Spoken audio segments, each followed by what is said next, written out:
she had $1 left. $1, a wool blanket, and a small forging hammer worn smooth by her father's hands before hers. That was everything. Thomas Calloway was 3 days in the ground when Edmund Hatch walked into the cold forge and laid his papers on the floor where she used to stand and learn. He didn't offer condolences. Men like Hatch never did. He just pointed at the numbers and waited for her to understand what they meant. She understood. Everything was gone. But here is what Hatch didn't know about Nora Calloway. Her father had spent 20 years teaching her to look past the surface of things, past the rust, past the rot, past the stories people told themselves about what something was worth and what it wasn't. So when Hatch smiled and handed her the key to the one property in Denton Hollow that nobody wanted, a small adobe house at the edge of town where 3 men had died and the locals wouldn't walk past after dark, he thought he was watching a desperate girl make a fool's bargain. He was wrong, because behind a sealed door inside that cursed house buried beneath a floor that hadn't been touched in 91 years, something had been waiting. Not a curse, a trust. And it was about to change everything. She had $1 left. $1 and some change. A wool blanket that smelled like her father's coat, and a small forging hammer with a hickory handle worn so smooth it felt like skin. That was the whole of it. That was everything Nora Calloway had left in the world on the 4th day of April, 1884. The forge was cold. That was the thing that hit her hardest. Not the silence, not the empty cot in the back room, not even the way the morning light came through the same window it always had, falling across the same swept floor, landing in the same pale rectangle it had landed in for as long as she could remember. It was the cold. Thomas Calloway's forge had been burning every single morning of Nora's life. She had grown up with that heat at her back. That particular smell of coal smoke and hot iron and scorched leather. She had learned to walk toward it, not away from it. Her father had taught her that. Get close to the fire. Understand what it's doing. Don't flinch. Now it was cold, and he was 3 days in the ground. She didn't let herself stand there long. Standing still was dangerous. Standing still meant feeling the full weight of what had happened, and Nora had learned from her father that weight was something you put to work or it crushed you. So she moved. She checked the water barrel. She checked the supply chest. She counted what was left of the coal. She cataloged every tool on the wall with the same methodical quiet her father had used. Flat peen hammer, ball peen, cross peen, tongs 3 pairs, hardy chisel, pritchel, the big anvil that had belonged to her grandfather, its horn worn to a dull shine from 40 years of use. She touched the face of that anvil the way you'd touch a sleeping thing. None of it was hers anymore.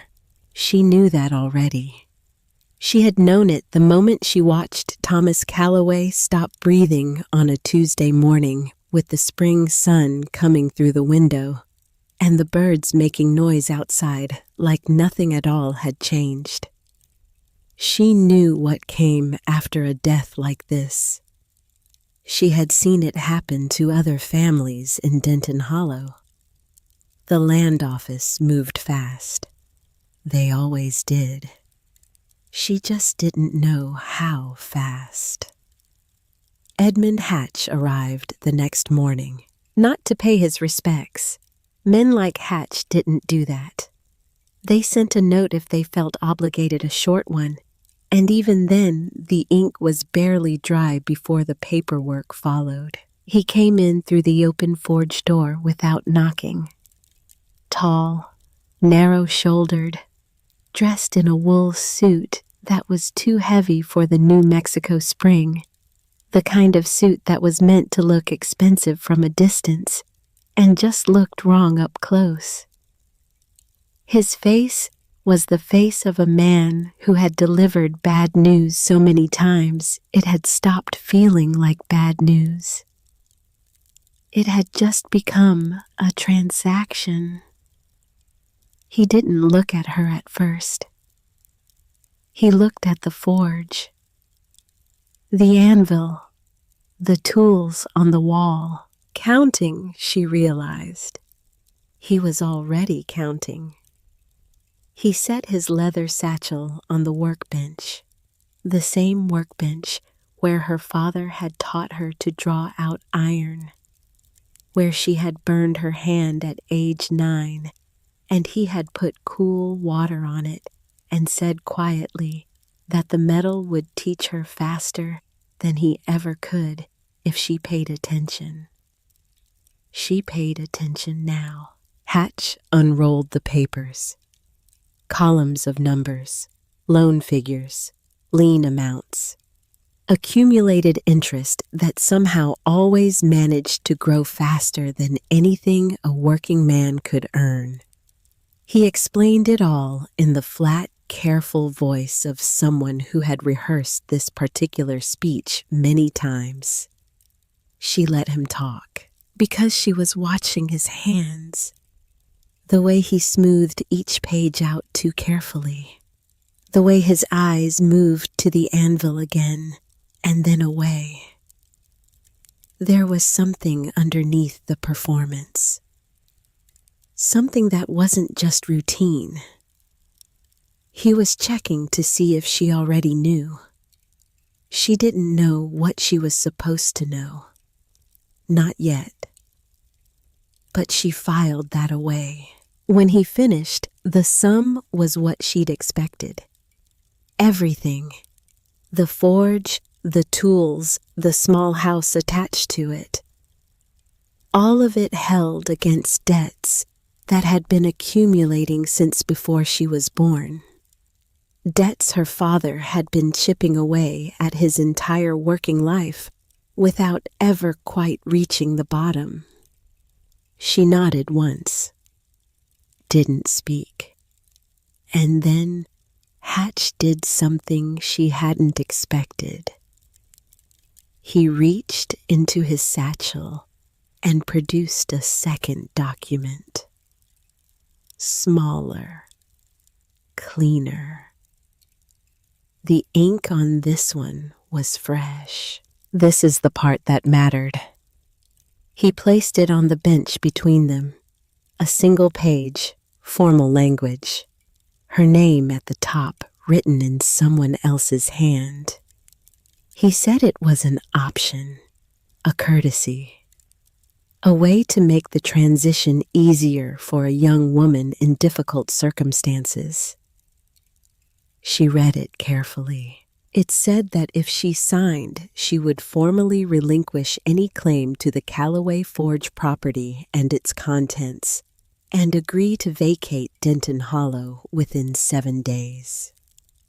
In exchange, the Harlan Valley Land Office would forgive the entirety of Thomas Callaway's outstanding debt. A clean slate, a fresh start somewhere else. She read it again. The offer was not kind. Kind offers didn't come with 7-day departure windows. Kind offers didn't require you to leave town. She set the paper down. Why, she said. Hatch blinked, just slightly, the tiniest break in the performance. It's a standard option in cases of estate dissolution, he said. We find it simplifies matters considerably. That wasn't what she'd asked. She asked it again. Why does it matter where I go? You're getting the forge either way. The tools, the property, everything you came for. So why does it matter if I stay in Denton Hollow? He picked up the paper and put it back in his satchel with the same careful movements. Unhurried, like a man who had already decided the conversation was over. Think about it, he said. You have until Friday. He left. She stood in the cold forge for a long time after that. Her father had turned down an offer from the Harlan Valley Land Office before. She remembered that. She had been 14. A man had come to the forge, not Hatch, a different man younger, and her father had listened and then said no, and then gone back to work without explaining why. She had asked him that night.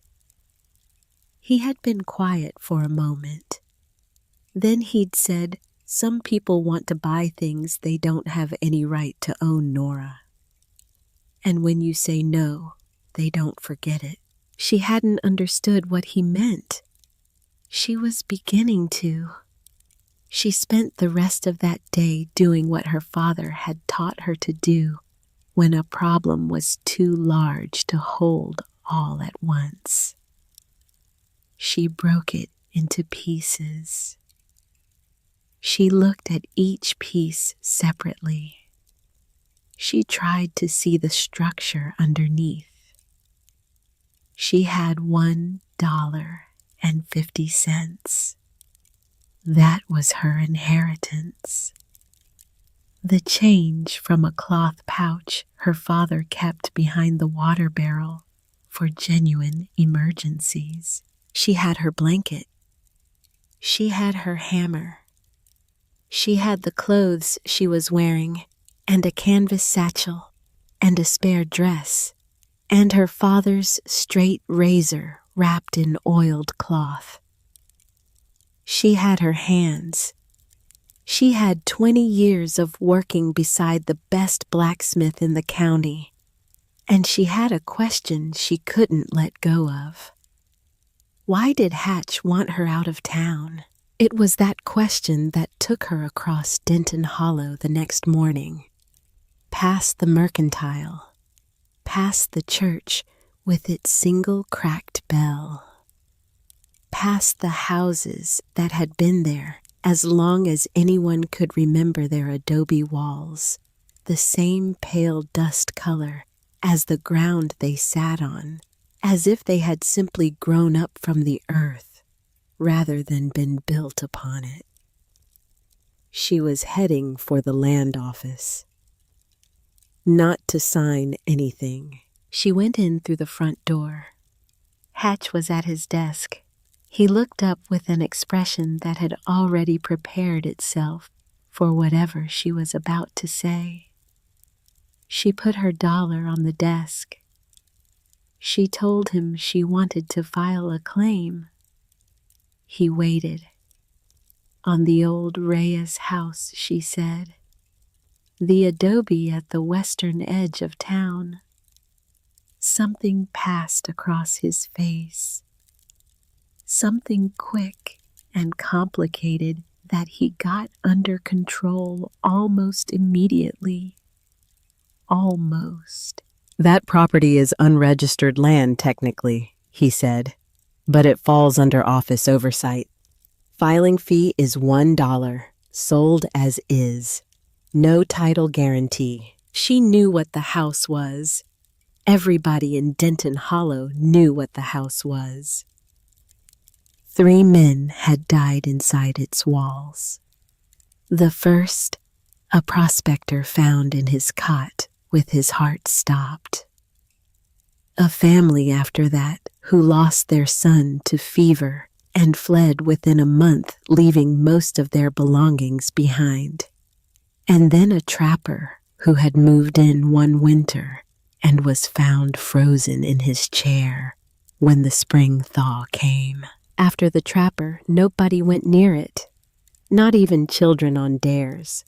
The locals called it the Reyes house after some old name nobody remembered clearly, and they crossed the street to avoid walking past its door. Hatch knew she knew all of this, and he was looking at her the way people look at someone they've already decided is not worth worrying about. Good, she thought. Let him think that. He slid a form across the desk. She printed her name carefully. He blotted it, filed it, and then he reached into a drawer and set a heavy iron key on the desk between them. Rust-spotted, old. It landed with a dull weight. She picked it up. He allowed himself a small smile as she walked out. The satisfied smile of a man who believed he'd just watched someone solve his problem for him. She walked to the western edge of town without stopping. The house sat apart from everything else. The sparse grassland beginning its slow push toward the distant mountains behind it. Adobe walls the color of old bone. A wooden lintel above the door that had sagged in the middle like something tired. A single window with no glass, its shutter hanging at an angle. Chamisa and snakeweed crowding the yard. She stood in front of it. Other people would have seen a ruin, a place of bad endings, a building that had swallowed 3 lives and given nothing back. She saw a structure, 4 walls, a roof that was still mostly intact, an east-facing window that would catch the morning light. She saw a shelter. The key turned in the lock with a sound like something tearing. The door swung in on leather hinges that complained loudly. A gust of trapped air came out to meet her, thick with dry clay and deep time, and the particular stillness of a space that had been holding its breath for years. She stepped inside. Single room, 15 feet square, maybe a little less. Packed earth floor, surprisingly level. A fireplace against the far wall, its hearth cold and black. A rough table. A 3-legged stool. In one corner, a pile of rotted blankets left by the last man who had lived here and frozen. She stood in the center of the room and turned slowly. And then she saw it. The wall to her left, between the fireplace and the corner. A door. Smaller than the entrance. Same rough plank construction, but different. Not just closed, sealed. A thick layer of dried adobe mud had been pressed into every gap between the door and its frame. Old work, cracked now like a dry riverbed fracture, lines running through it in every direction, but deliberate. Someone had done this on purpose.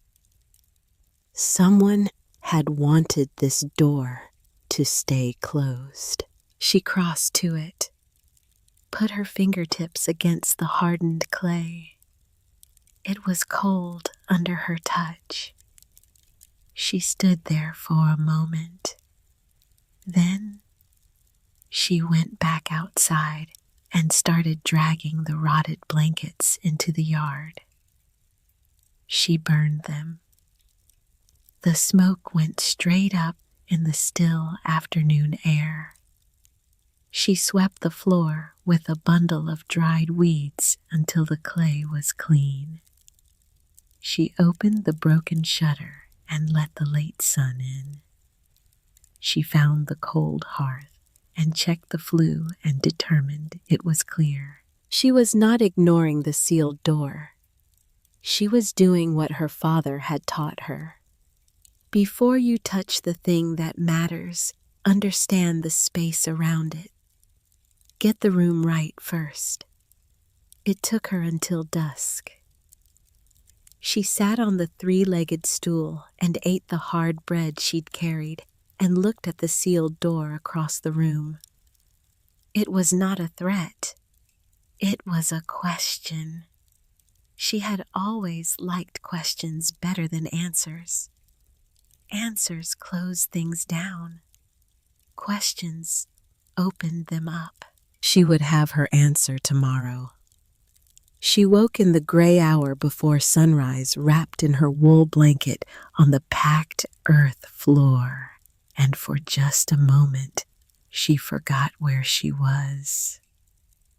She reached toward the sound of the forge, the heat that was always there in the mornings. Then she remembered. She sat up. The room was cold. The sealed door was still there. She opened her canvas satchel and took out her father's chisel. Small, perfectly balanced. The edge still clean and sharp because she had dressed it before she packed it. Because that was what you did. You maintained your tools, you kept them ready. She put the chisel to the top corner of the sealed door frame and picked up her hammer. Tap, tap, chip.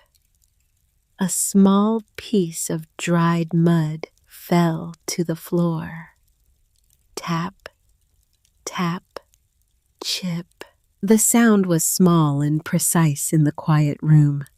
She worked her way down the frame slowly. The mud was hard as stone in places. She had to be careful not to damage the wood beneath. This was patient work, the kind of work that couldn't be rushed. Her father had tried to teach her patience for years before she really understood it wasn't about slowing down. It was about paying attention. She paid attention now. Hours passed. The light through the unglazed window shifted from gray to pale gold. She worked the chisel around the entire perimeter of the door, top to bottom on both sides, across the threshold. She cleared every inch of dried clay from every gap until the door sat loose in its frame, no longer held by anything but the swelling of old wood. There was no handle, just a small hole where a leather latch string had once been. She put 2 fingers through the hole and pulled. The door resisted, swollen tight. She rocked it left and right, put her shoulder against the frame and pulled again.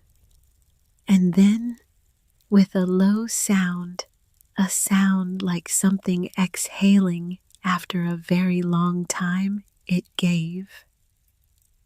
The air that came out was different, not the stale neglect smell of the main room. This was older, drier, a faint sweetness underneath, like paper kept in the dark, like dried herbs from a garden that no longer existed.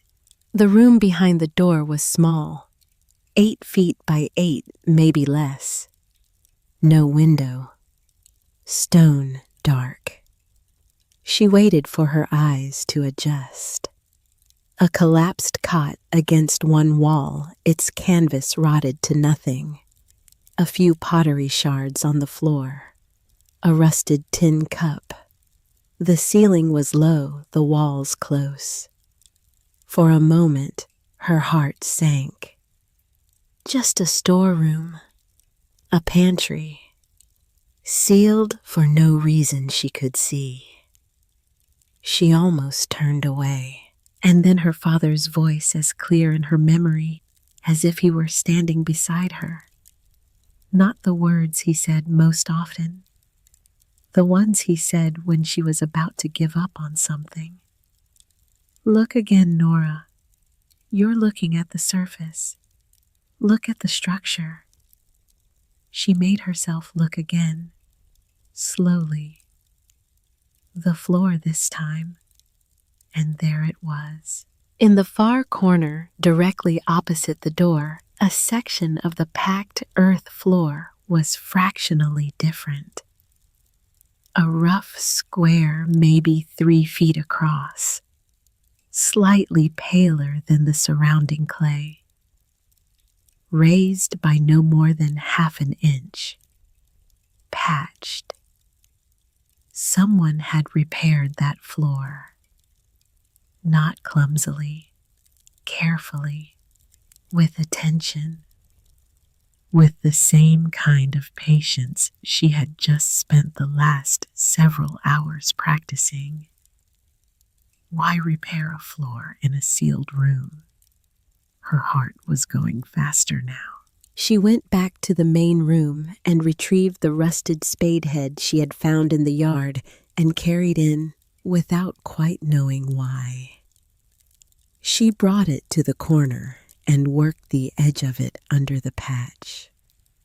The dried clay broke away in pieces, and beneath the clay was not more earth.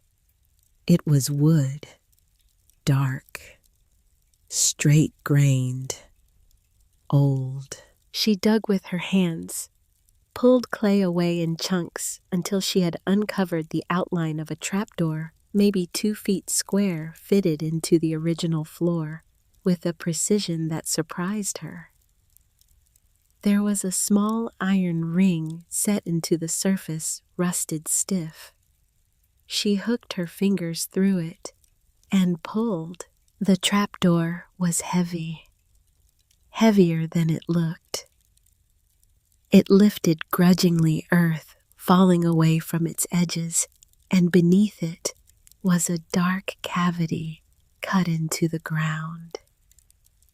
Stone-lined walls, maybe 3 feet deep, and nestled inside that cavity, filling it almost entirely, was a chest. Dark wood, heavy iron straps.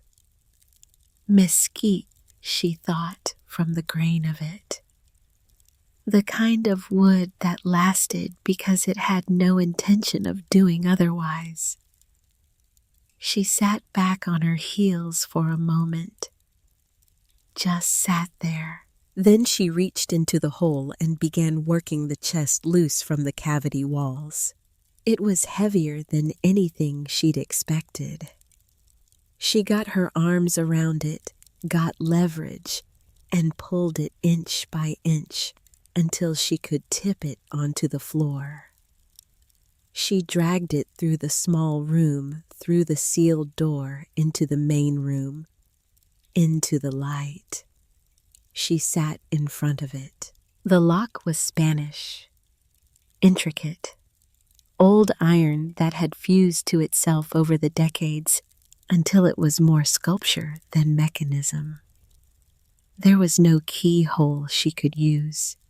There was no key that would have helped if there were.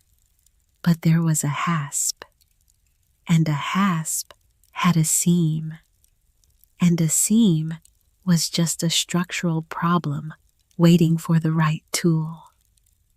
She found the seam. She set her chisel against it. She raised her hammer. 3 precise blows. Not hard. Placed exactly right. The lock fell apart. She lifted the lid. The first thing she saw was metal, not the bright sheen of new coin, something softer, older. The particular gray-silver gleam of tarnished things that were once beautiful and still were underneath. Silver coins, Spanish pieces of 8. She had seen 1 or 2 in her life, traded by old-timers who'd held on to them from the Mexican period. But not like this. Not filling a chest nearly to the rim, stacked and settled over decades into their own particular order. She put her hand into them, felt the weight, the cool, solid mass of 100 years of accumulated value. She stayed very still for a moment.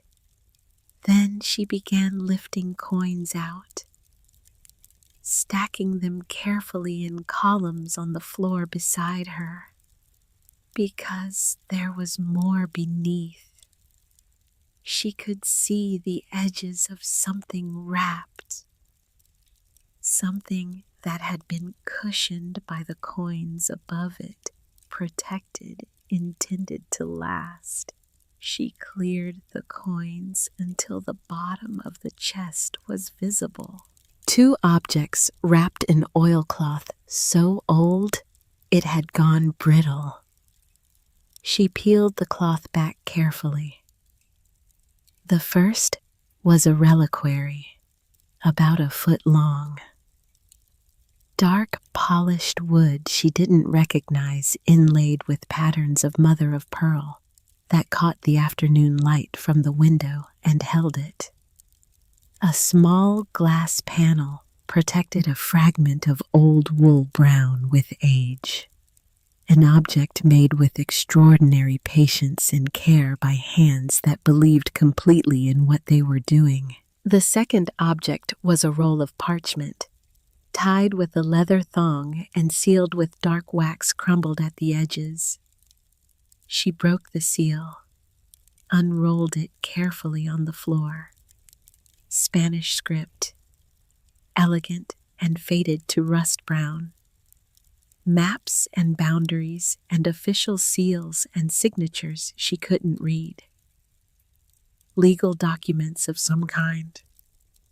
Old ones. Older than anything she had ever held.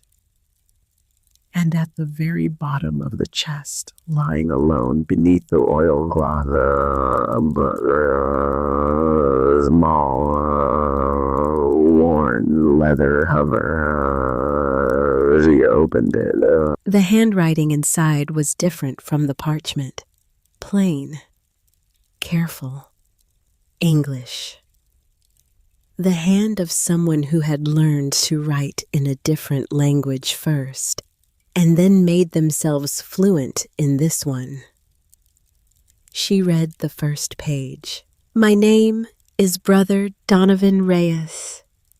I am a lay brother of the Franciscan order, born in County Clare, Ireland, in the year 1741. I built this small house with my own hands in the year of our Lord, 1791, on the lands of the mission of San Geronimo, which has now fallen to ruin. The Comanche raids have driven the priests away, and I alone remain.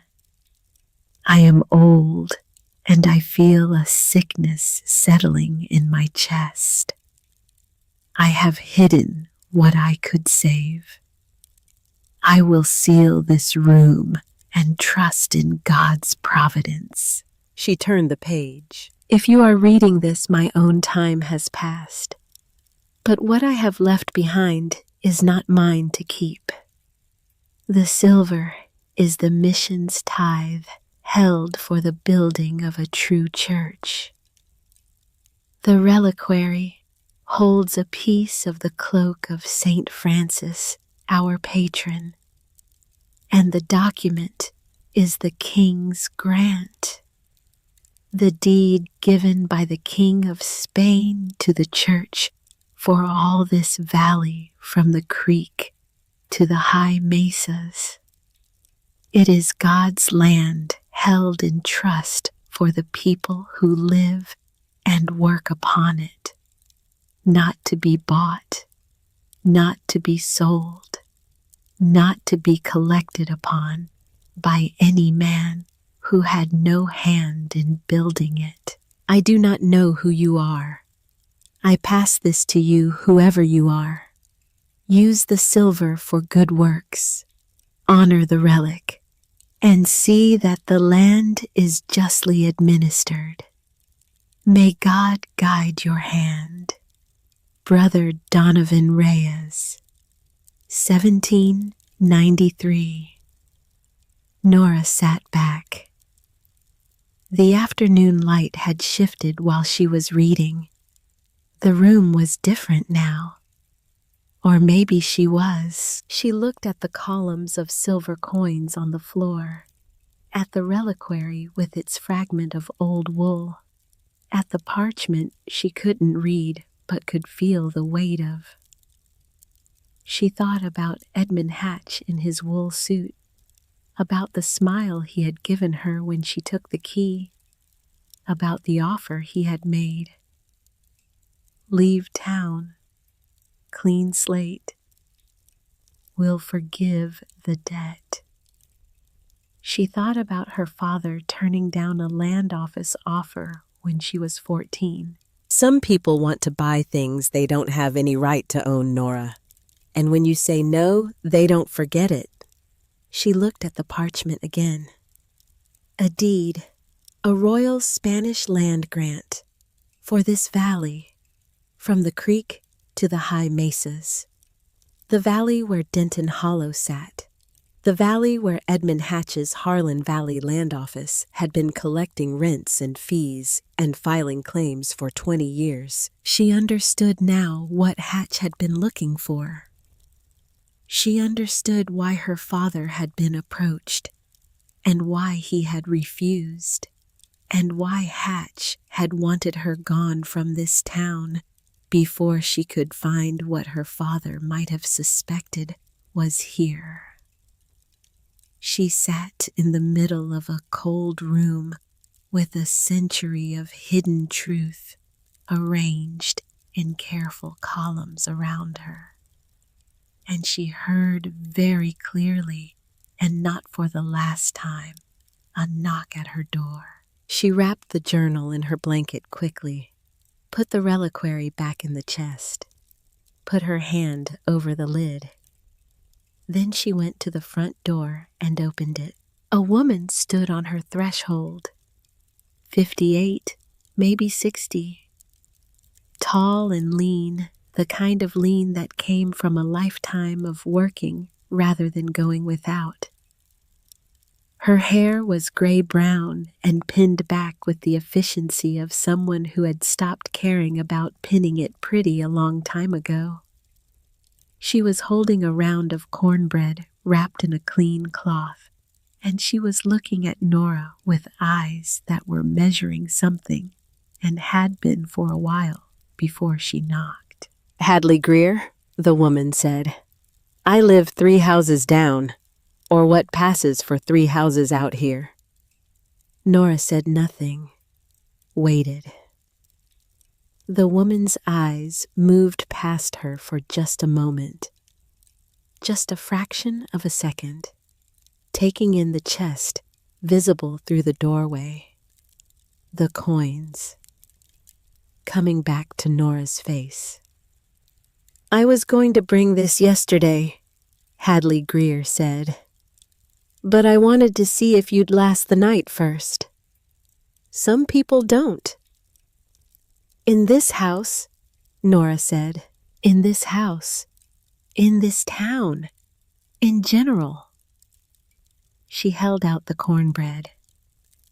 My husband used to say this place kept its secrets better than any priest he'd ever known. He said that right up until the year before he died. Nora took the cornbread.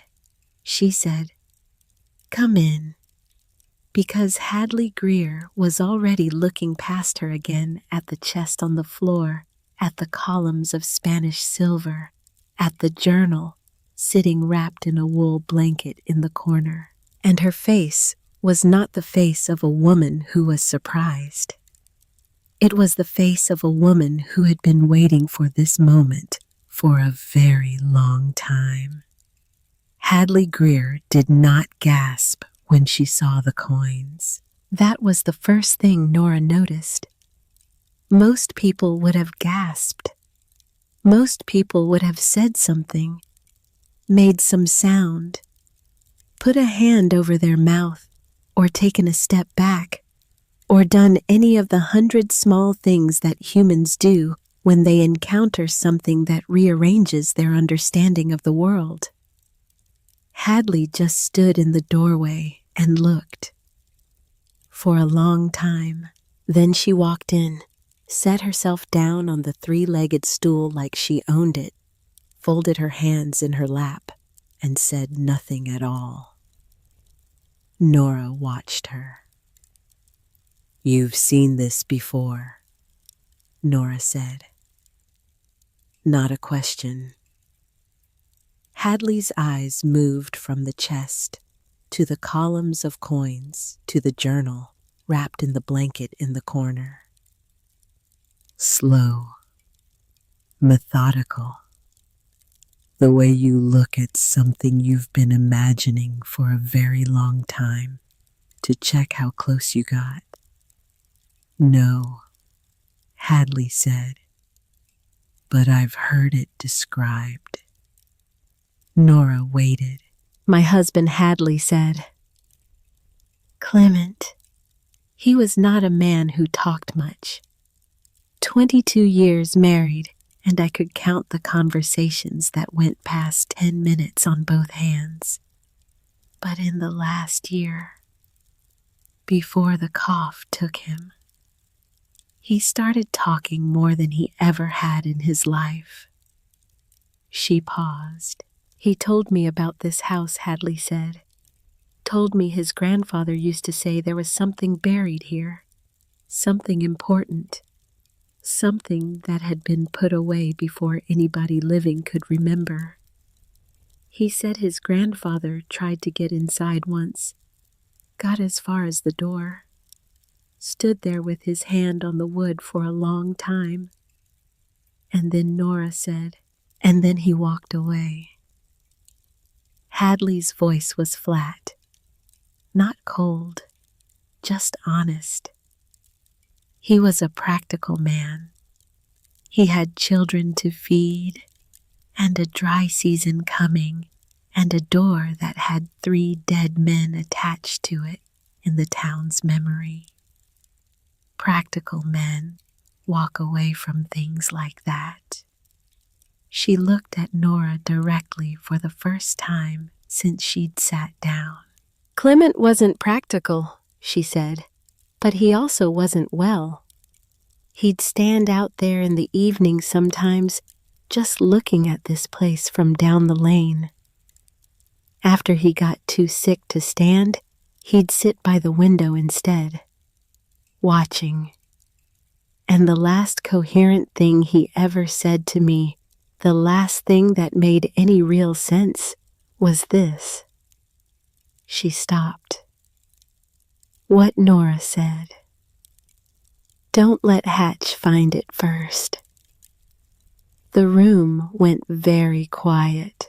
Nora looked at the journal in the corner, the parchment rolled back up and resting on top of the chest, the reliquary with its mother-of-pearl inlay catching the last of the afternoon light. Hadley Greer had been sitting on that knowledge for a year. Alone. In a town where Hatch owned most of what people needed to survive. Sitting on it and doing nothing because What could a widow do? What could one woman do alone with a dead man's cryptic last words and a house full of ghost stories between her and whatever was buried inside it? What could she do? Nora looked at her. "Read this," Nora said, and handed her the journal. Hadley took it carefully, the way you take something fragile or something sacred. She opened it to the first page and began to read. Nora went back to work. She wasn't sure what else to do with herself. She restacked the coins into neater columns. She examined the reliquary more closely in the fading light, tracing the mother of pearl patterns with one fingertip. She unrolled the parchment again and tried again to read the Spanish script. She couldn't, but she could see the seals. Heavy, official. The kind of marks that governments put on documents when they want them to last. Behind her, Hadley read. The sun finished setting. Nora lit the small candle she had bought from the mercantile with a few of the coins she'd exchanged that morning. The flame was small and steady. The room got smaller around it, more intimate, the kind of space where things get said that wouldn't get said in daylight. Hadley turned the last page. She sat for a moment with the journal closed in her lap. Then she said, very quietly, "My husband's grandmother was named in this." Nora turned. Hadley held the journal open to a middle page. Her finger rested below a passage. She handed it over. Nora read, "The woman who helped me carry the stones for the foundation of this house would not tell me her name, though I asked many times. She said names were for people who planned to stay in one place, and she had not yet decided to stay. She knew this valley better than any map I had ever seen. She said her family had moved through it since before her grandmother's grandmother was born. She called it the Valley of the Long Grass Creek. She helped me hide the chest, and she helped me seal the room, and when she left, she said, 'Only this, keep it safe for the ones who come after.' I do not know if she ever decided to stay. I hope she did. This valley deserves people who know its name." Nora looked up. Hadley's face was doing something complicated. Not crying, not quite, but close to something that had been held back for a long time. Clement's grandmother, Hadley said. Her name was Rowena. She came from a family that had been in this valley before the first Anglo settler broke ground. Before the land office was even a concept. Before Harlan. Before any of it. And Hatch has been collecting rent from her grandchildren for 20 years. 20 years, Nora said. 20 years, Hadley said. On land that belonged to them before belonging was even a word anybody used out here. Nora looked at the parchment. She looked at the journal. She looked at the chest full of silver that a dying Irish monk had put into the ground 91 years ago, because he believed that someone would come who would know what to do with it. She thought, this is bigger than I understood this morning. And then she thought, I need to understand exactly how much bigger. They went to Father Aldous Crane the next morning. He lived in the small adobe rectory behind the church, which was itself small enough that the rectory was arguably the more impressive structure. He was old, older than the church seemed like it should allow. He had been the priest in Denton Hollow for 30 years, and before that, somewhere in Arizona, and before that, somewhere that he never mentioned, and that people had stopped asking about. He had a face like a map of somewhere that had seen a lot of weather. He answered the door in his shirt sleeves, holding a coffee cup, and looked at the two of them on his step without apparent surprise. Nora held the journal and the rolled parchment. "Father," she said, "I need you to read something." He read the journal first. Standing at his kitchen table, coffee getting cold beside him, lips moving faintly over certain passages, the way readers do when something matters enough to slow them down.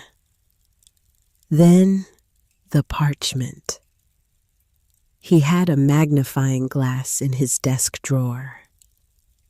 He used it on the parchment for a long time, moving it slowly over the Spanish script, the seals, the signatures at the bottom, the official stamps that were still legible under the fading.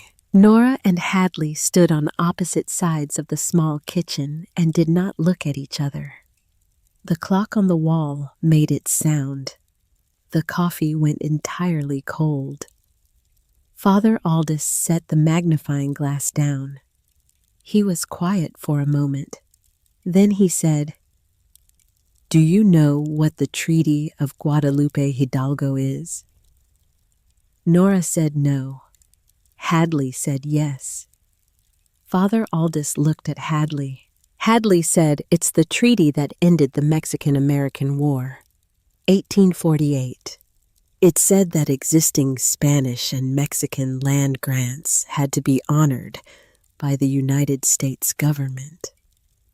Father Aldous nodded slowly. "This document," he said, "is a royal Spanish land grant dated 1789, issued by the Crown of Spain, conveying in trust to the mission of San Geronimo and to the community of people living and working within its territory, all the lands of this valley from the creek to the high mesas." And under the treaty, Hadley just described, this document has legal standing. The clock made its sound. Nora said, "The land Hatch has been collecting on," Father Aldous said, "has not legally belonged to the Harlan Valley Land Office for a single day since they opened their doors." Nobody said anything for a moment. Because the thing about the truth, the real truth, the kind that has been buried for a long time and comes up into the light all at once, is that it takes a moment to fit inside a room. It's too large. It rearranges all the furniture. You have to stand there and let it do that before you can move again. "Hatch," Nora said. "He knew." Father Aldous folded his hands on the table. "Someone knew," he said carefully, "whether Hatch personally or the people above him. But consider, why would they want this house? Why would they try to buy it from previous owners who didn't want to sell? Why would they file it under a vague administrative category rather than simply claiming it outright? Because they couldn't claim it outright, Hadley said, without risking someone asking why. Without risking someone finding what was inside it first. Father Aldous said nothing, which was its own kind of answer. Nora thought about Hatch's face in the forge, the way his eyes had moved to the anvil and away, checking to see what she knew. She thought about the offer. 7 days. Leave town. Clean slate. He hadn't wanted the forge. He never cared about the forge. He wanted her gone before she could find this. She needed to think. She needed to think clearly and in order, and she was having trouble doing that because the room kept rearranging itself around the new shape of what she now knew. So she did what her father had taught her. She went back to work. That afternoon, she used 2 of the Spanish coins at the mercantile. Gallo was a careful man.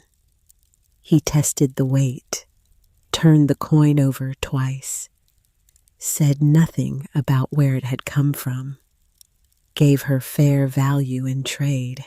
She bought flour, salt, a length of good rope, a new file for dressing the chisel edge, and a padlock, a solid one, American-made. The padlock went on the inner door of the sealed room. The chest went back into the cavity. She fitted the trapdoor back into place and spread dirt over it, carefully packing it down, smoothing it until you would have to know exactly where to look to see the seam. She was not hiding it. She was protecting it. There was a difference. She had learned that from her father, too. The days that followed had a rhythm to them. Work in the mornings, think in the afternoons. Hadley came by most evenings. They didn't talk about strategy. Not exactly. They talked around it, the way women of a certain generation do. Not because they lacked directness, but because sometimes the important things need to be approached from the side before you can look at them straight. Hadley talked about Clement, about his grandfather, about the stories that had come down through the family like hand-me-down clothes, worn thin in places the original shape still visible underneath. Nora listened, and she began to understand that Hadley Greer was not just a woman with information. She was a repository, a living archive. Decades of suppressed truth that had never had anywhere useful to go until now. That was something. That was, in fact, significant. Nora worked the house in between. She patched the cracks in the adobe walls, mixed clay and water and straw with her hands until she understood the material, the way she understood iron, the feel of it, the right consistency, the point where it would hold, and the point where it would crumble. She rebuilt the hearth, rehung the door on new leather hinges that Clem Burridge cut for her in exchange for a hinges repair she did on his workshop gate. Clem Burridge was gruff, perpetually skeptical of most things. 50 years in one place had given him opinions about everything and the willingness to share them at length. But he was honest. And one afternoon, while he was trimming the leather and she was working the forge she had set up in the yard, he said something without looking up from what he was doing. Said, "You know, Hatch tried to get into that house before." Nora kept her hammer moving. Tap, turn, tap. She said when. Said 8 years back, maybe 9. hired 2 men from out of town to come in and do what he called a structural inspection. Sent them in with crowbars. They were in there maybe an hour, she said, and they came out without finding anything, Clem said. Left the same day. Hatch had a face on him for a week after, like he'd swallowed something that didn't agree with him. He trimmed another inch of leather. He said those men didn't know what they were looking for, and they were scared. Men from out of town always thought the stories meant something real. Nora said, "But you didn't." He finally looked up. "I'm from here," he said. "I know the difference between a story and a fact." He went back to his leather. She went back to her hammer. But she was thinking. Hatch had sent men in, and they hadn't found it. Because they didn't know how to look. Because they were looking for something obvious. A hidden room, maybe. A door that announced itself. Not a floor. Not a patch of clay fractionally paler than the clay around it. Not a trap door fitted so cleanly into the original floor that you'd have to get down on your hands and knees with your face a foot away from it to see the seam. They didn't know how to look at structure. Hatch didn't either. And now he was watching her renovate the house he'd failed to search properly.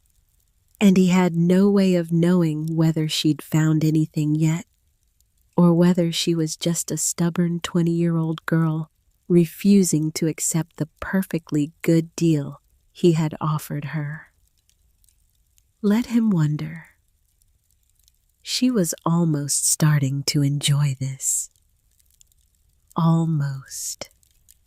And then, on the 16th day, the notice appeared on her door. She found it in the morning, tacked to the wood with a single nail. Official paper with the Harlan Valley Land Office seal at the top. She read it standing in the doorway in the early light. The Harlan Valley Land Office, pursuant to its administrative authority over unregistered territorial properties, hereby serves notice that the property known as the Old Reyes House, situated at the western boundary of Denton Hollow, New Mexico Territory, is hereby subject to administrative review with respect to the validity of the recent filing by one Nora Calloway. Under Section 14 of the Territorial Property Act, any claim to unregistered land may be challenged within 30 days of filing where the office holds prior administrative interest. Miss Calloway is advised to vacate the premises within 30 days, pending resolution of said review, failing which eviction proceedings will be initiated through the territorial court.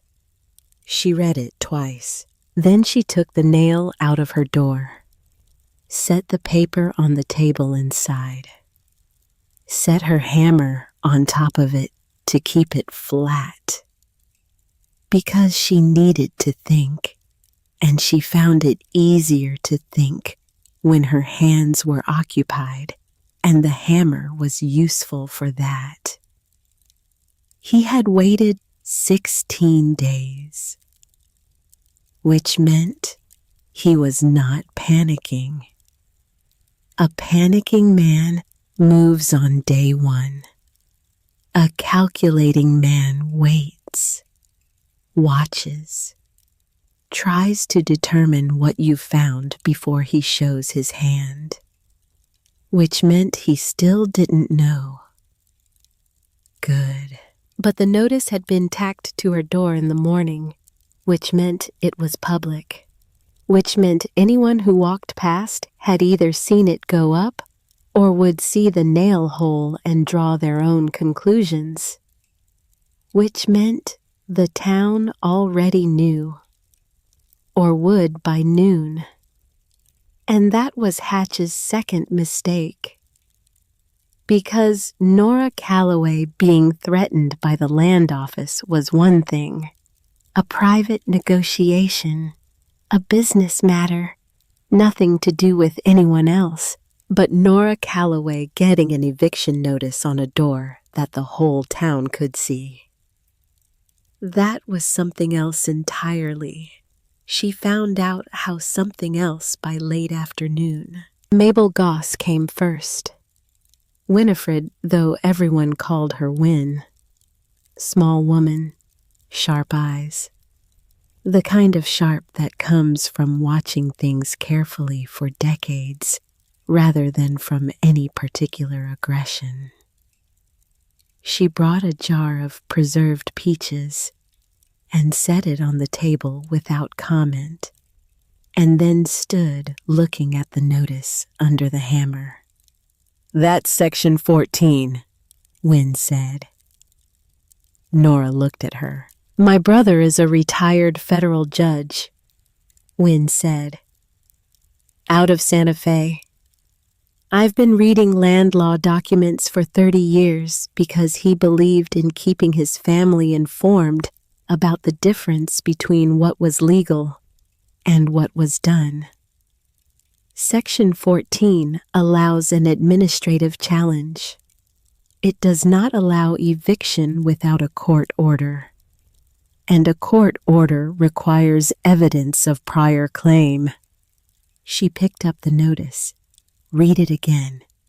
Set it back down." "Harlan doesn't have prior claim," Wynne said. "They have administrative interest, which is a phrase that means nothing in particular and everything in practice." Nora said, "Can they make it stick?" Wynne said, "In a territorial court with a judge who owes Harlan favors. Possibly. In a federal court, numb. Not if you have the right documentation." She looked at Nora steadily. "Do you have documentation?" she said. It was not exactly a question. Nora looked at her for a moment. Wynne Foss, with her jar of preserved peaches and her 30 years of reading land law documents, and her retired federal judge brother in Santa Fe, who she had apparently never asked for anything, not once, in all those years. Who she was by the way she was standing very close to asking for something now. "There's something you should see," Nora said. She went to the inner room, unlocked the padlock, lifted the trap door, hauled the chest up. She didn't open it right away. She sat across from Wynne Foss and told her the whole story first. From the beginning. Her father and the offer he'd refused. The key from Hatch. The sealed door. The journal of Brother Donovan Reyes. And then she laid the parchment on the table.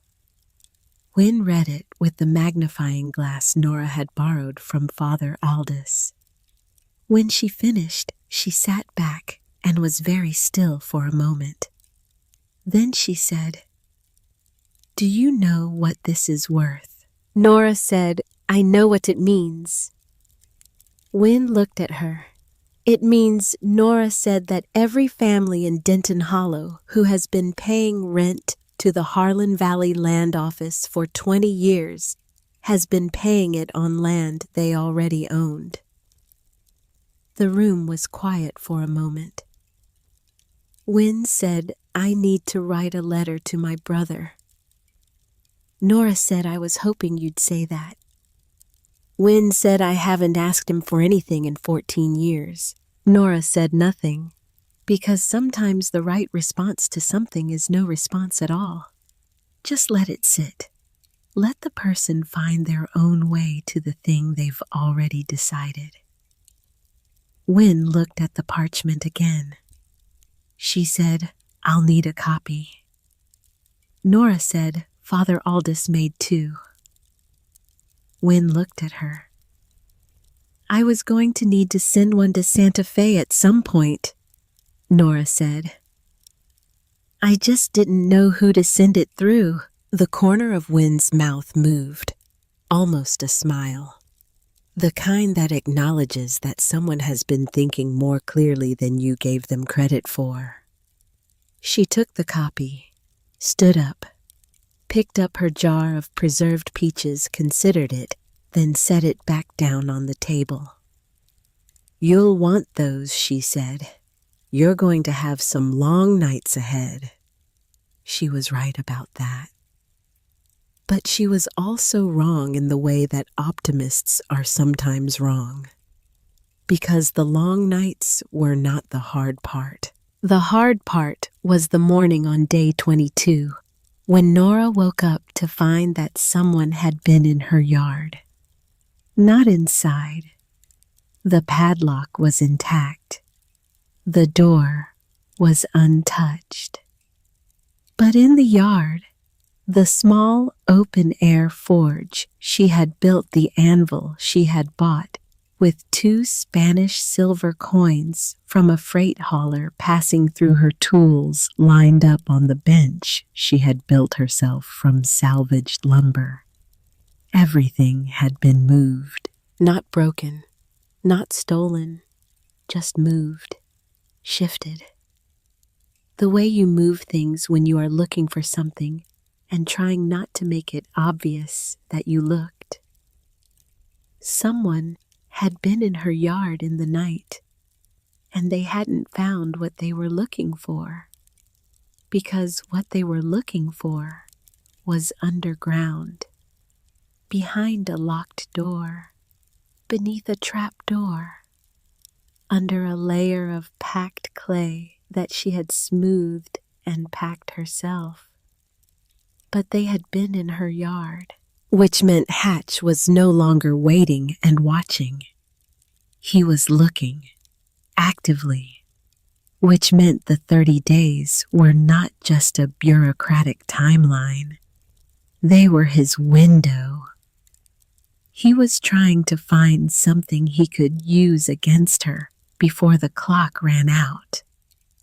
She stood in her yard in the early morning and looked at her moved tools. The anvil shifted 2 feet from where she'd left it. The bench disturbed. She wasn't frightened. She was something else, something that sat in the chest like a banked coal. Not hot yet, but ready. She put everything back where it belonged. She went inside and wrote a note to Father Aldous. She wrote a note to Clem Burridge. She left them on the table, and then she walked to Hadley Greer's house 3 doors down and knocked. Hadley opened the door in her house dress, read Nora's face, and said, "How bad?" "Not bad yet," Nora said. "But it's going to be soon." Hadley looked at her for a long moment. She said, "Clement used to say that the trouble with people like Hatch is not that they're powerful. It's that they've never had to be brave. They've only ever had to be persistent." Nora thought about that. She said, "What do you do with someone who's only ever been persistent?" Hadley said, "You make them face something that persistence can't solve." She held the door open wider. "Come in," she said. "I have coffee, and I think it's time we talked about what happens on day 30. Nora stepped inside. Outside, Denton Hollow was waking up. Smoke from morning fires. The sound of the mercantile opening its shutters. Somewhere down the lane, a door closing. The ordinary sounds of an ordinary morning in a small town that was, without knowing it quite yet, standing at the edge of something that would change it entirely. The letter to Santa Fe was already on its way. The copies were already made. Father Aldous had already spoken to 3 families on the north side of town. Quietly, in the careful way of a priest who knows that the truth needs time to settle before people can act on it. Wynne Foss had already written to her brother. And Nora Calloway, 20 years old, daughter of a blacksmith owner of $1 worth of cursed real estate at the edge of everything, sat down at Hadley Greer's kitchen table and wrapped her hands around a cup of coffee and began to plan. She thought about Brother Donovan, old and sick and alone in 1793, sealing a room against an uncertain future, trusting that whoever came after would know what to do. He had not been wrong. She thought about her father. 20 years of saying no to the right things, teaching her to look at structure, to see the true steel beneath the rust. She thought about Hatch's face when she put her dollar on his desk. She had been 20 years old with nothing. She was still 20 years old. She still had almost nothing in the conventional sense. But she had the truth. She had 2 women sitting on either side of this fight who knew things that mattered. She had a priest who understood law. She had a carpenter who had been watching this town longer than Hatch had been working it. And she had 30 days that had become 22 and were now becoming 21. Time to move. 9 days left. That was what Nora wrote on the inside cover of the small notebook she had bought at the mercantile, with a few coins of change. Not a countdown. More like an accounting. The same way her father used to write the day's work on a scrap of leather before he started. So you know what you're dealing with. So the problem has a shape. 9 days. She sat with that number for exactly as long as it deserved. Then she got up and lit the forge. Because here was the thing about working iron that her father had tried to explain, and that she had only really understood in the last few weeks of her life. The forge didn't care about your problems. The metal didn't care about Hatch or land grants or eviction notices or anything else. It just responded to what you did with it. Heat it right. Work it at the right moment. Pay attention to what it's telling you. The rest was just noise. She worked through the morning. The clear, ringing sound of hammer on steel carried across the quiet western edge of Denton Hollow the way it always did now. People had started timing their mornings by it, she'd been told. The way they used to time them by her father's forge on the other side of town. She hadn't been told this directly. Hadley had mentioned it the way Hadley mentioned things. Sideways, like she was talking about something else, and the actual point was just going to have to find you on its own. Nora kept working. The Greer boy came by mid-morning with a plow blade that needed a new edge dressed. She did it without discussing price. He stood and watched her work with the particular silence of a young person who is trying to learn something without admitting they're trying to learn something. She let him watch. Then the woman from the north end of town, the one whose husband Hatch had threatened last spring about the rent increase. She brought a broken hinge and a look on her face like she was testing something. Not the hinge. Nora. Nora fixed the hinge. Wouldn't take anything for it. The woman stood for a moment. Then she said, "My husband's been talking to the others, the families on our end, about what Father Aldous told them." Nora kept her eyes on the metal, and she said, "And they want to know what you need from them." Nora set the hinge on the bench to cool. She said, "I don't need anything from them. Not yet.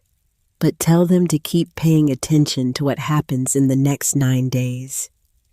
The woman nodded, left, and that was how it went. Not speeches, not meetings, not some dramatic gathering in the church where everyone pledged their support and somebody cried. Just people coming by with broken things, staying a little longer than the repair required, asking questions sideways in the way that Hadley had taught Nora to listen for. The town was waking up, slowly, the way things wake up when they've been pretending to be asleep for a long time, and they finally decide it's safe to stop pretending. But pretending was safe, wasn't it? That was the thing.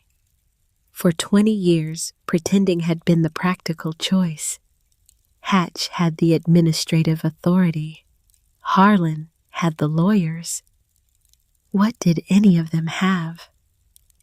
Now they had a royal Spanish land grant from 1789 and a copy in Santa Fe and a retired federal judge who had apparently written back to his sister within 4 days of receiving the letter. When Foss came by on day 24 with the reply in her hand and a look on her face that was either satisfaction or relief, and might have been both, she set the letter on Nora's workbench.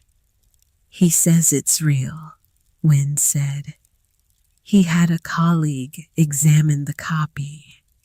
Spanish land grants under the Treaty of Guadalupe Hidalgo supersede subsequent territorial claims. He says the Harlan Valley Land Office has no legal standing to collect on any property within the grant boundaries." Nora read the letter. She said, "Does he say what to do with that?"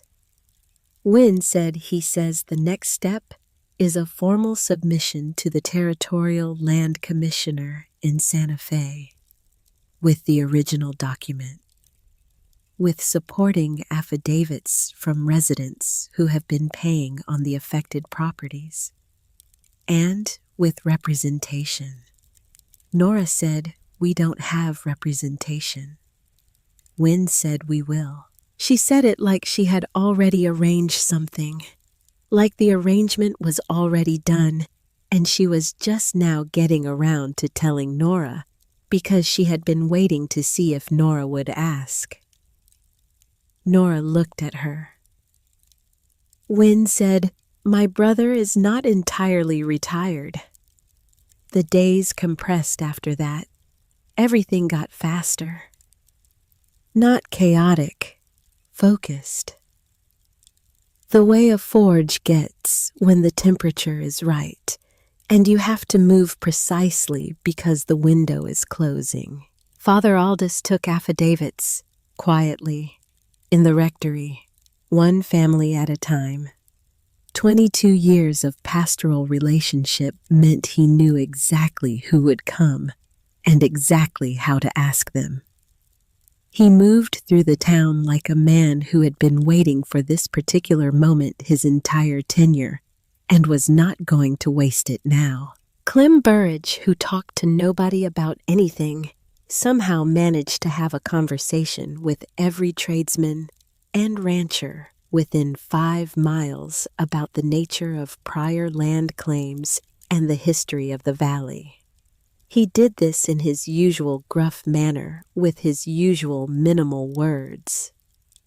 But people listened to Clem Burridge because he had never been wrong about anything structural in 50 years, and they saw no reason to start doubting him now. Hadley Greer did what Hadley Greer did. She talked. Not loudly, not at meetings or in the street.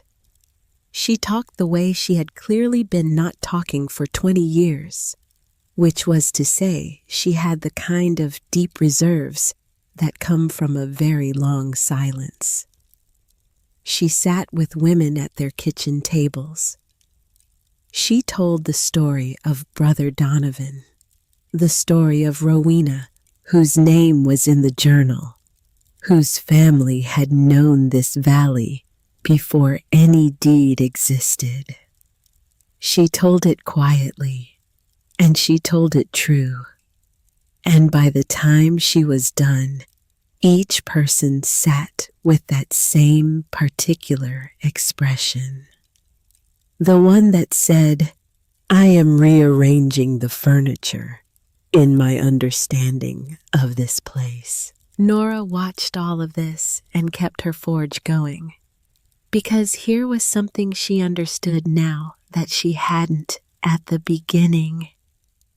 She had thought the forge was her contribution, her practical value.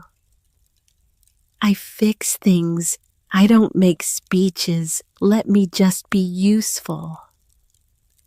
But it was more than that. The sound of her hammer every morning was itself a kind of message. It said, "I am still here.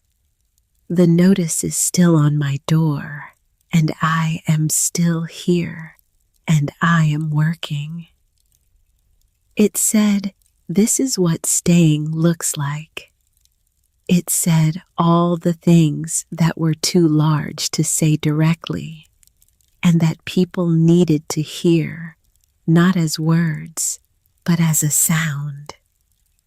A steady, clear, ringing sound.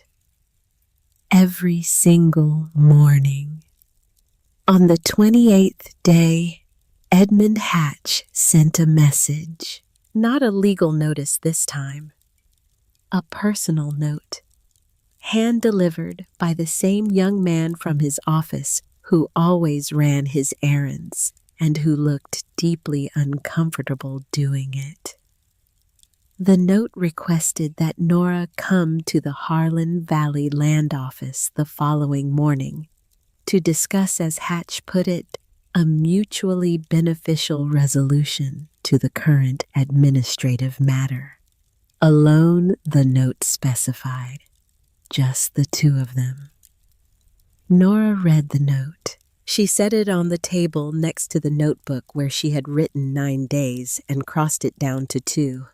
Then she went to find Hadley. She found her at Win Foss's kitchen table, which had apparently become the unofficial headquarters of something that didn't have a name and didn't need one. Father Aldous was there too. And Clem Burridge, which was surprising, sitting in the corner with his arms folded, the way he sat when he had already made up his mind about something, but was waiting for the appropriate moment to say so. Nora put the note on the table. Everyone read it. "He wants me alone," she said. "Of course he does," Hadley said. "He's scared," Wynne said. Clem said nothing, which coming from Clem was the equivalent of a lengthy speech in full agreement. Father Aldous said, "The question is what you want from that meeting." And there it was, the real question. Not whether to go. She was going. There was never any doubt about that. But what did she want from the room? She had thought about this for 2 days. Since the note arrived, she had thought about almost nothing else. In the pauses between hammer strikes, in the hour before sleep, in the early gray mornings before the light came up, she knew what the obvious answer was. The land grant goes to Santa Fe. Hatch gets held legally accountable. Justice formally rendered. The end. But she had been thinking about what Hadley said, about people like Hatch, about persistence without bravery, about making someone face something persistence couldn't solve. There was something underneath Hatch, some truth she hadn't gotten to yet, and she wanted to get to it before the lawyers in Santa Fe made the whole thing into a document, because documents lasted. But they didn't always tell the full story. She wanted the full story. She said, "I'm going, and I'm not going alone." Hadley's chin came up slightly. Wynne straightened in her chair. "He specified alone," Father Aldous said. Nora said, "He specifies a lot of things." The morning of day 30 came up cold and clear, the sky, a hard flat blue above the mesa line, and the air carrying the particular bite of early spring that reminded you winter was still closer than summer. Nora dressed carefully, her cleanest dress. Her father's straight razor had kept her face clean. She combed her hair back and pinned it and put on the one pair of good boots she owned. She took the original journal, the original parchment, and the third document she had prepared herself over the last several days, sitting at the table after dark, with the careful handwriting her father had insisted on. A voluntary statement of acknowledgement. 4 paragraphs. Plain language. No legal jargon. Just the truth written down clearly with a line at the bottom for a signature. She put everything in her canvas satchel. Put the satchel over her shoulder. Then she picked up her father's small forging hammer. Not as a weapon. She wasn't her father's daughter for nothing. She knew the difference between tools and threats. But it was the right weight in her hand. It had always been the right weight. And today, she needed to feel that. She walked out of her door. Hadley was waiting in the lane, standing straight in her good coat with her hands folded in front of her. Her face was composed in the particular way of a woman who has made a decision and made her peace with it. Wynne Foss stood slightly to Hadley's left, smaller, sharper, dressed like she was going to a business meeting, which in a way she was. Father Aldous stood behind them, hands clasped, not nervous, patient. And beside Father Aldous' arms folded expression indicating that he was doing this under protest and would be back to not doing things under protest as soon as it was over, stood Clem Burridge. Nora looked at them. She said, "He said to come alone." Hadley said, "We heard." They walked. 5 people down the center of Denton Hollow on a cold, clear morning. Not marching, not dramatic, just walking at an ordinary pace toward the land office at the center of town. And here was the thing. People saw them. The woman from the north end of town, standing at her gate with her coffee, watched them pass and set the coffee down and went inside. A few minutes later, she came back out with her husband. They walked behind. Not close, just behind.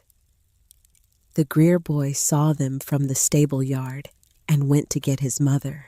The family who ran the laundry, 3 generations of them, watched from their doorway for a moment, and then the grandmother said something, and they all came out and fell in behind. Nobody had been asked. Nobody had been told to come. There was no plan for this. And yet, by the time Nora reached the door of the Harlan Valley Land Office, there were perhaps 30 people standing in the street behind her. Quiet, not aggressive, not a mob, just present, just bearing witness, just there. She opened the door. Hatch was at his desk, as always.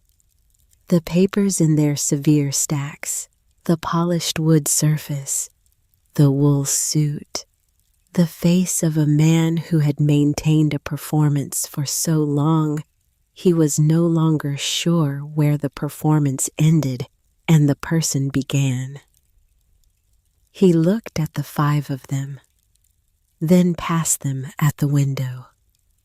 And for the first time in every interaction she had ever had with him, Edmund Hatch's face did something uncontrolled. Something it hadn't been asked to do. It just fell. Not dramatically, not into pieces, just a slow, quiet subsidence.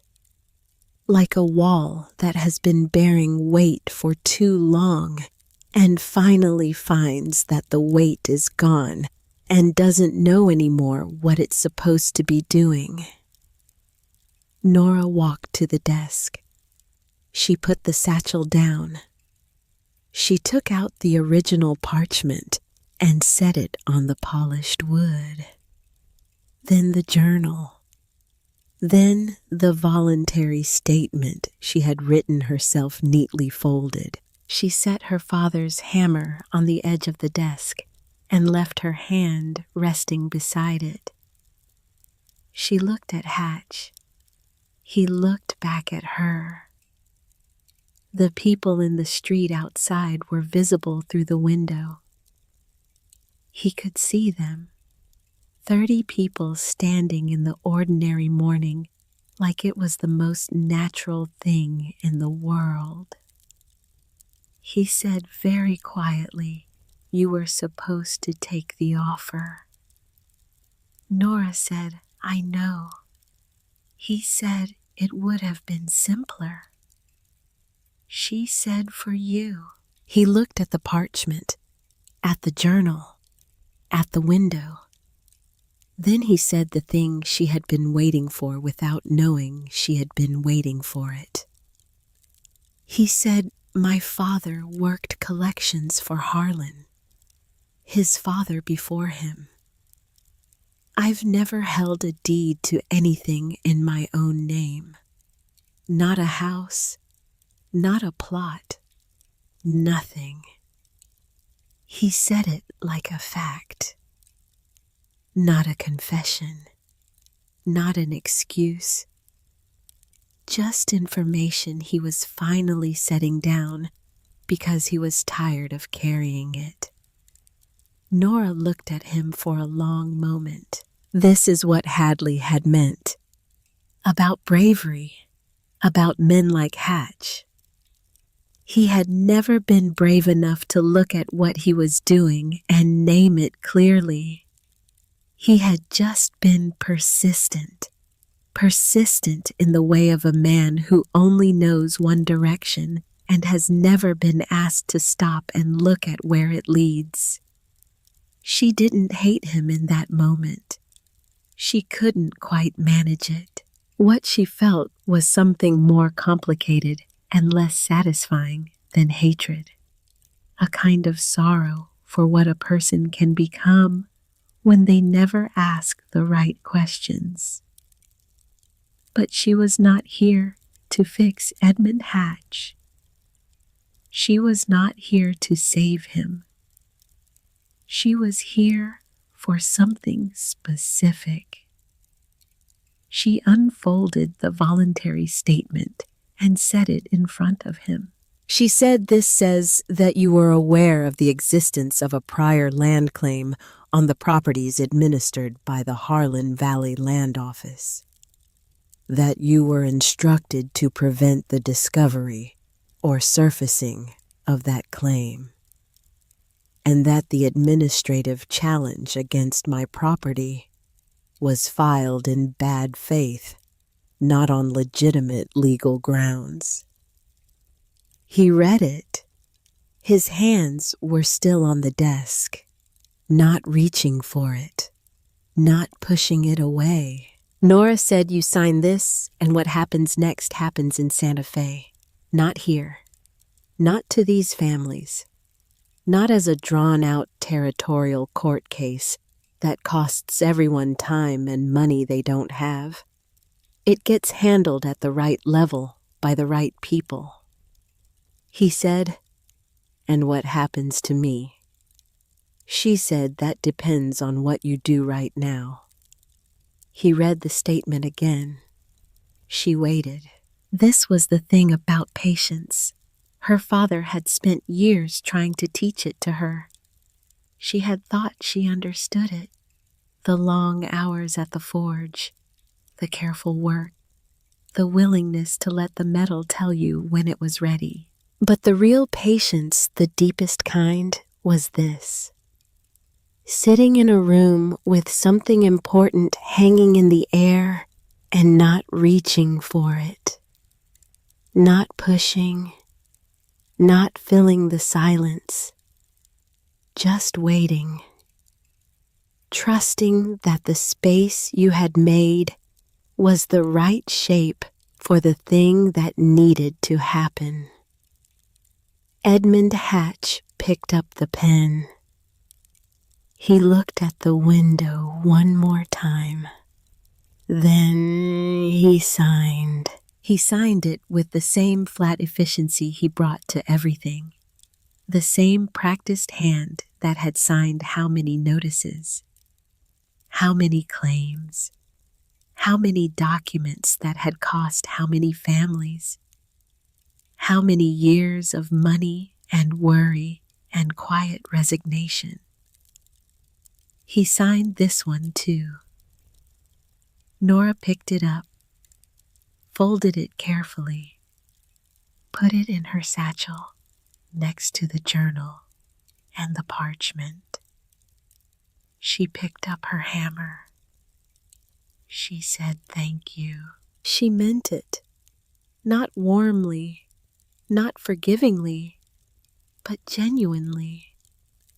Because he could have made this harder. He could have made it so much harder. And he hadn't. In the end, when it came to it, he had chosen not to. Maybe that was the bravest thing Edmund Hatch ever did. Maybe that counted for something. She walked to the door. Hadley and Wynne and Father Aldous and Clem Burridge followed her out into the clear, cold morning. The 30 people in the street looked at her. She said nothing. She just nodded once. And that was enough. The Harlan Valley Land Office closed its doors on the 14th day after that. Quietly. The way things close when there is nothing left to hold them open. Hatch was gone before the sign came down. Someone said he had gone north. Someone else said west. Nobody knew, and after a while, nobody asked. The copies of the land grant arrived in Santa Fe with Win Foss's brother's endorsement and a stack of sworn affidavits that Father Aldous had been quietly collecting for weeks. The federal process was slow, the way federal processes always are, grinding and bureaucratic and deeply unsexy. But it moved, and the direction it moved was the right one. The families on the north end of town stopped paying rent in the 3rd week. The families on the south end stopped the week after. The Greer family never paid again, and neither did the family that ran the laundry, nor the woman whose husband had been threatened last spring. None of them were challenged, because there was nothing left to challenge them with. Nora kept her forge going. The sound of her hammer in the mornings had become part of the rhythm of Denton Hollow, the way her father's hammer had been part of the rhythm of a different part of a different time. She didn't think about that too much, because she was 20 years old and she had work to do, and thinking about it too much made her throat tight in a way she didn't have time for before noon. Clem Burridge showed up one morning without being asked. He had a piece of lumber under one arm and the paint he'd mixed himself to exactly the right shade of whatever he'd decided the sign should be. He didn't ask her what she wanted on it. He'd apparently already decided. He set up his ladder. Nora looked up from her work. She said, "What are you doing?" He said, "Fixing your sign." She said, "I don't have a sign." He said, "You do now." She put her hammer down and watched him work. He was up there for a while, his back to her, making careful movements with the brush in the way of a man who had done precise work his entire life and was not going to stop being precise about it now. When he came down, he put the ladder under his arm and picked up his leftover paint and looked at what he'd done with the satisfaction of someone reviewing work that had come out exactly as intended. She turned around and looked at the sign above her forge door. It said, "Callaway Forge, Community Work." Not a partnership name, not her father's name plus hers. Something that meant something different. Something that said, this place is for more than one person's livelihood. She looked at it for a long time. She said, "You could have asked me first." Clem said you would have argued about the wording. She said I would not have. He raised one eyebrow. She looked at the sign again. She said I would have suggested changes. He said same thing. He walked off down the lane with his ladder and his leftover paint and his 50 years of being right about structural things. Nora went back to her forge. Father Aldous came by that afternoon to tell her that the reliquary would be placed on the altar of the church the following Sunday. He had written to the diocese in Santa Fe, and the diocese had written back with the kind of letter that priests receive when something significant has been recovered, formal and important, and barely containing something that was, if you read it carefully, actual joy. He said there will be a small ceremony. Brother Donovan Reyes will be formally acknowledged. What he preserved will be formally returned. Nora said, "I'll be there." Father Aldous looked at her for a moment. He said your father would have been proud of you. She looked at her forge. She said, "He taught me everything I used." Father Aldous said, "That's what parents do when they do it right." He left. She stood in the quiet of the afternoon, the work done for the day, the forge cooling down from its morning heat, the smell of coal smoke and hot iron hanging in the air the way it always did, the way it had always done, the way she could not remember not smelling. Hadley came at dusk. She came most evenings now, sometimes with food, sometimes without. She sat on the step outside the forge door. and Nora sat beside her, and they watched the last light go out of the sky over the mesa line. They talked sometimes. Often they didn't. That was the thing about Hadley Greer that Nora had taken a while to understand. She was not a woman who needed to fill silence. She had lived with a quiet man for 22 years, and she knew that silence between people who trusted each other was not absence. It was presence of a different kind. They sat together, and the sky went from rose to violet to the deep clear blue that New Mexico does in the evening when the dust settles and the stars start showing early. Hadley said Clement would have liked you. Nora said, I think I would have liked him.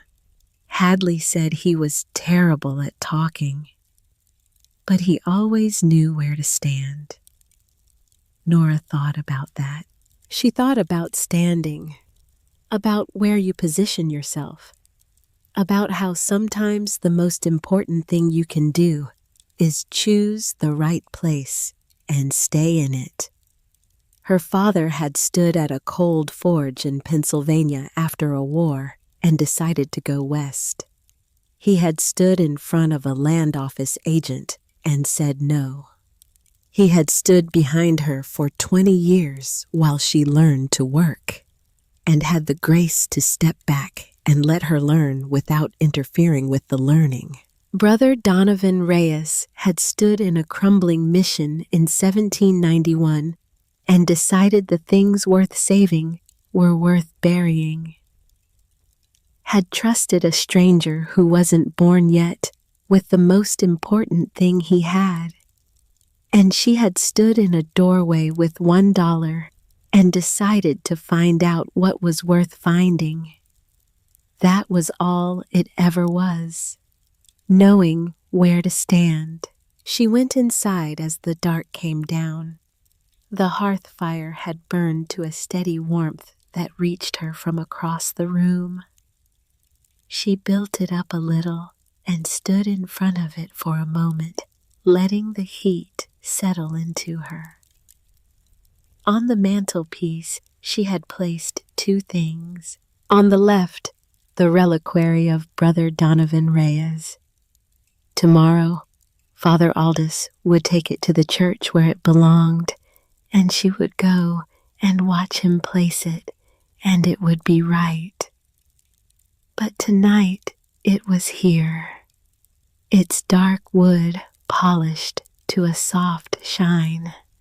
Its mother of pearl catching the firelight and holding small points of color the way it had been doing for a century, patient and unchanged, waiting for someone to look at it properly. On the right, her father's small forging hammer.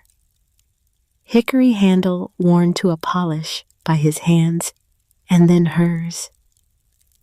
The head of hardened steel whose face she kept dressed and clean because that was what you did with tools that mattered. You maintained them. You kept them ready. One object built from faith. One object built from craft. And in a particular way, they were the same object. Because both of them had been made with the belief that someone who came after would need what was being made. Both of them had been kept with care through years of darkness and difficulty. Both of them had been held by hands that understood the difference between what you owned and what you were entrusted with. Nora stood in front of her fire for a long time. She was 20 years old. She had started this spring with $1 and a hammer and a question she couldn't let go of. She had a forge now, a home, a community that had found its own foundation again after 20 years of standing on someone else's accounting of what it was worth. She had Hadley sitting on her step most evenings. She had Win Foss with her jar of preserved peaches, and her 30 years of reading land law, and her brother in Santa Fe, who was not entirely retired. She had Clem Burridge, who had put her name above a forge door, and had the nerve to look satisfied about it. She had the memory of a monk she had never met, who had trusted her across 100 years with everything that mattered. She had her father's voice in her ear every single morning. Look at the structure, Nora. See what's really there. She picked up the small hammer. Its weight was exactly right. It had always been exactly right. She thought about the sealed door, the way she had stood in front of it that first evening, the way it had looked in the candlelight. Not a threat, not a haunting, just a question. And she had answered it the only way she knew how, with patience, with attention, with her father's chisel and the knowledge of where to place the blade and how hard to strike. Some things she thought were just structural problems waiting for the right tools and a steady hand. She put the hammer back on the mantelpiece. She went to her door and stood in it for a moment. The air was cold and clean and smelled of the desert evening. The stars were extraordinary. They always were out here once the light was gone and the sky had room to be what it actually was. Denton Hollow was quiet. Small fires in the windows. The sound of a door somewhere.